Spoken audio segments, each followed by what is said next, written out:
All right, here's how nerdy we are here. Everyone was focused on the World Cup. We were looking at the machinations of the Republican leadership, and suddenly, out of nowhere, when we heard that Steve Scalise had been voted whip, we're saying, oh my God, it's Scalise, it's Scalise. Everyone else was saying, U.S. beat Ghana the other day. It's sad. Anyway, there's the troika that will be leading the Republicans in the House, at least through the election. What does that mean to Frank Luntz, who's not quite as nerdy as me, but he is smarter on this subject?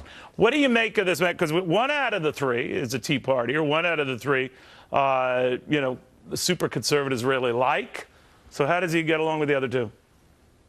He gets along with the other two very well, and Steve Scalise has that same personality that helped Kevin McCarthy rise faster than any majority leader in modern times. So I think that you're going to have better, or not better chemistry, but good chemistry between the three individuals. But I've got to tell you, Neil, it's not a job I'd want to have. There's a lot of pressure nationwide to do something on immigration, particularly with what's happening on the borders right now. There's a lot of pressure to hold the Obama administration accountable for these issues, whether what's happening in Iraq or the Veterans Administration or Benghazi. There's a lot of pressure to ensure that there isn't any more wasteful government spending. And the three of them, they have a lot of weight on their shoulders to make things happen for the American people. I've known Kevin now for 20 years, a very impressive gentleman, very good-natured, more conservative than people realize, but a very positive personality. I think it's a good team, and I think that the public will be satisfied with it. But in the end, it's all about results, and they're going to have to deliver results between now and Election Day. All right, but now in choosing Scalise, if they had not chosen him, let's say a more mainstream, not to take anything away from Scalise, but he's considered more Tea Party favorite type, if they had gone not to him, would that have created even more problems? Well, I got to throw it back to you. Is not being mainstream, is someone who doesn't want to raise taxes on hardworking Americans? Is that a conservative position? Is someone who believes that Washington... I don't have to remind you what happened at Arcana, right? The Cantor situation, and I know Eric, I've known him for some time. The Cantor situation, we don't really know. And in fact, if you want, Neil, I'm actually going to take a look at it over the next few days. I'd be happy to come back and discuss it with you and your viewers next week.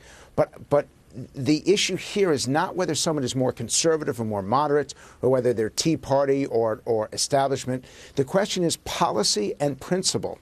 And Scalise is for a smaller government. He's for a more efficient, more effective, more accountable government. He's for less taxes, less regulation, more opportunity, more freedom. But I don't think that just describes Tea Party candidates, Neil. I think that describes everyone who identifies themselves as a common sense conservative. I'm not telling you anything. They say that the perception and the angst is such within the party that not everyone buys that. I guess what I'm asking you is whether you think whatever discord appeared to have been the case within the Republican Party is settled now with this, or is it still bubbling underneath all of this? It's a fair question, and I don't want you to think that I'm ducking it, because I've never ducked a question that you've answered. You're ducking it.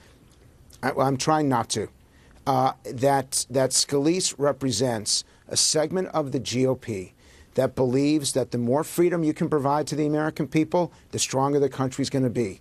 But that's no different than Kevin McCarthy. I don't see these differences. Maybe 5% of the people watching today are aware of all of this. But I'll tell you, Neil, Steve Scalise has a 2% national job awareness. 98% don't know who he is. And so it's impossible to categorize this. And the ideological differences between a Steve Scalise and a John Boehner and a Kevin McCarthy are very, very small. They're going to vote alike 98% of the time. Well, I think you're giving me a very politic answer. That's what I do.